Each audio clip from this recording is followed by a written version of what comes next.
Hi there, it's BB. It's 4, what, 40? On Thursday, the 11th, I believe, in the morning. And I'm just exhausted. I haven't slept in 2 days, but well, a day, all night I didn't sleep because I worked overnight. But of course, my chest feels just like this. It's like a permanent sense of gas in your chest all the time. It's this bitterness at the back of your throat and your chest. And you could feel it welling in your chest around your heart area. Like it's on tap, coming out. I believe it's those nano dispensers. I don't know if they can shoot them into the skin. I don't know what they do.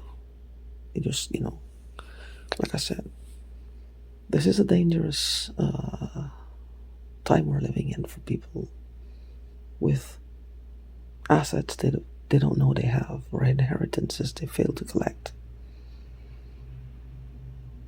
I'm not sure how they do this. This is called neural linking, I believe. It's not magic. God did not suddenly create a whole system for one set of people to exploit the other on purpose, for the sole purpose. It's called technology, and people are exploiting it in a different way.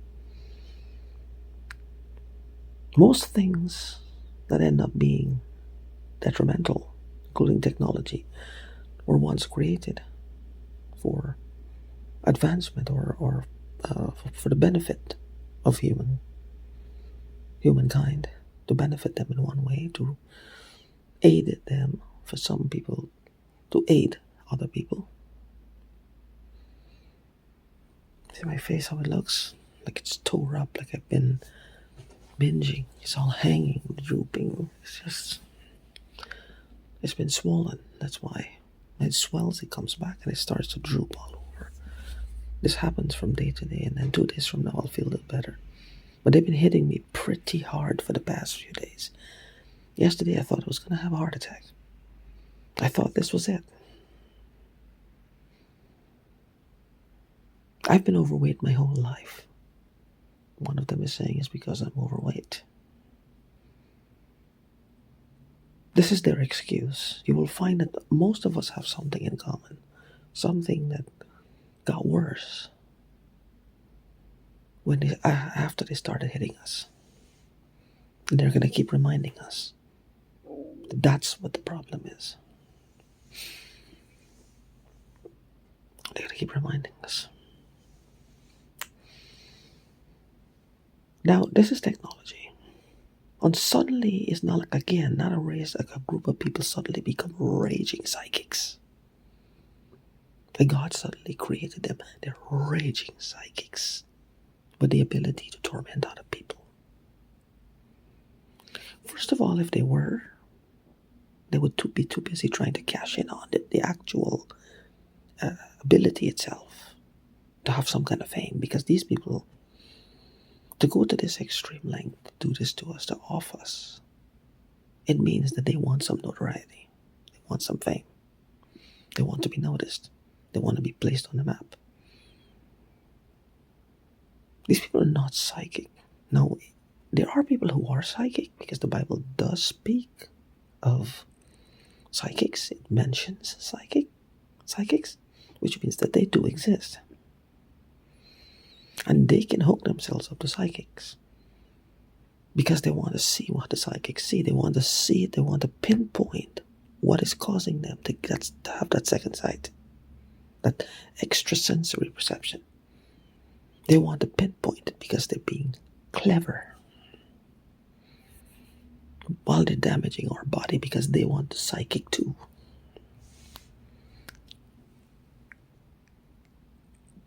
I think of breaking bones when I see this, and they break my bones because they know that I'm not the only one who want to just tear them limb from limb. Psychic or no psychic, you want to tear them limb from limb. You don't have to be a psychic to want to tear them limb from limb. They're damaging your fucking body. End of. End of. They're damaging our bodies. Whether you're psychic, whether you're non-psychic, whether you hate psychics, whether you love psychics, whether you feel you're psychic, whether you can't stand them, whether you don't even know what a fucking psychic is. They're damaging your body. End of. And all you see is a person who's damaging your fucking body. That's all you see. Because that's all you're subjected to. And your body understands you're being gassed to death. You are being terrorized and gassed to fucking death. That's all you know. And you will react, wanting to tear them from limb to limb. The point is, these people are bad, bad people. Psychic has very little to do with it. They're just bad people. Now, this is neurolinking. The neurolinking will give them a sense of power, of being powerful over that person, and eventually society at large. Imagine being able to link to different people, celebrities, talented people, people who are excelling in one way or another at a particular hobby, at a particular, any particular thing, cerebral, physical, mental, well, cerebral, mental, the same thing, emotional, extrasensory perception, anything that makes them stand out. What it does is it gives them the feeling of being in that person's body and experiencing the sensations they're experiencing as the adrenaline pumps. So, with that being said, it's like the sensations of being in the person's body. Now, I don't know what that means. And most likely, if you're watching this, neither do you. They do. I don't want to be in anybody else's body. I'm too much to handle as it is. I've got too much life to live as it is. I don't want to live somebody else's life. This is not just stealing your money and continuing on with their own life, with your money, which everybody needs money to survive. Because I can't see you have to steal my money and then become me at the same time. Hold on, that's a little too much. A little too much. That don't make any sense. That is a little too much. Because, whatever excuse they come up with. The thing is, this neurolinking, that's probably causing them to see your wealth and how to obtain it in the first place. Afterwards, it's causing them to feel the sensations of being in your body. Walking, talking, adrenaline rushes. Whatever you're passionate about, whatever you're talented at. It's a feeling of, I don't know, I can't describe it. Like, the only movie that comes to mind is that movie with John Cusack, Being John Malkovich.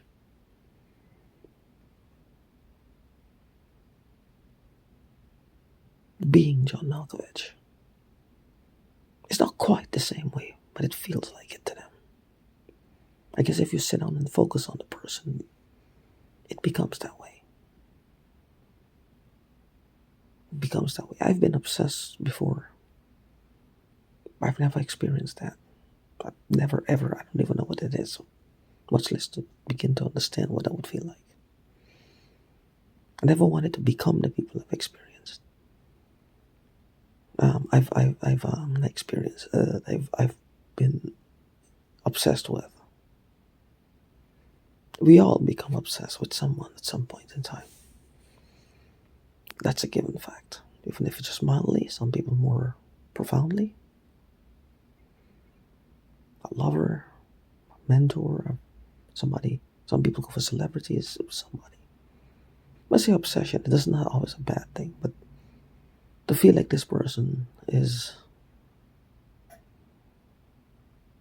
somebody that, is very important. Some people call it obsession. Some people just call it having a torch for them. Some people call it being in love for a long time. Seeing something in that person. Doesn't matter. This happens. This probably happened to everyone. It will happen to some people who've not experienced it yet at some point. But I've never experienced what it is to be in them or wanting to be in their body or be with them, or in that sense. That's a little too much. Because you can't enjoy them if you're them. You can't enjoy their company, their friendship, what they bring to stimulate you, to excite you, to love you, talk to you, make you mad, have an argument with you. If they're you, I mean, or if you're them in this case, how does that work? That's why these people get bored, because they're all stupid. They're extremely stupid. Now, I could be around a rock star. That don't make me a rock star. I could be around a person who could paint beautiful pictures. Does not make me a painter. I could be around, for these gang stalkers, be around people who don't gang stalk. That don't make them want to stop gang stalking. That part's like, what? Huh? They have no idea what that is. Like, I'm sorry, it doesn't compute. But you're getting blamed for everything else. Not the fact that you're begging them, please, please, please, please stop gassing me. Please stop gassing me. Because, think about it. They're really hooked to you neurally. They're hooked to you neurally. They're experiencing the sensations that you're going through in their own way. They start to want more, and then they start to do other things to you to get you stimulated. It's like an addiction for them. That's addiction, not obsession. That's an addiction, because they're actually getting something from it. Obsession, like I said, in my case, is carrying a torch for someone. But like I don't have any contact with a person. I carry a torch. Addiction is something in real time being experienced. The act of being addicted in the first place is one of the addictions. But the thing is, with them, it's like the sensations of being in your body. They start to experience it. This is what I believe. The sensations. Now, why would they do this in the first place? I don't know. It's almost like they're monitoring people this way. Now, think of something before I end this video. They steal millions of dollars from one person. This person is suddenly deciding to look for the money. They don't have the money to put it back. They've already spent it. It's easy to lift $10 from a person's bank account, I guess, than to lift $1 million without being noticed. Because they can't replace it that easy. They could place a bunch of zeros behind the person's name, and then the bank start to realize, wait a minute now, where's our money going?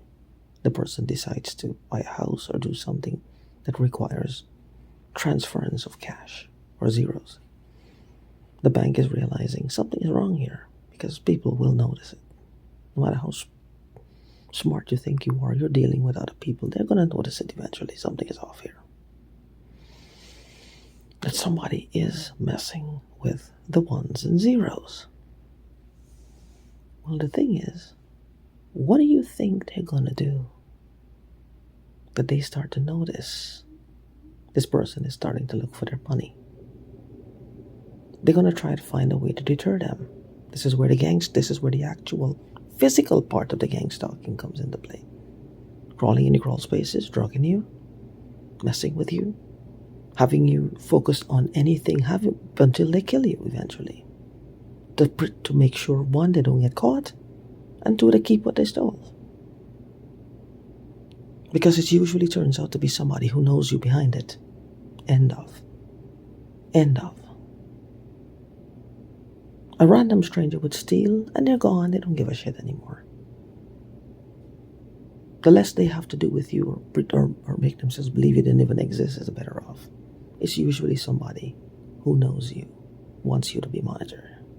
Think about it.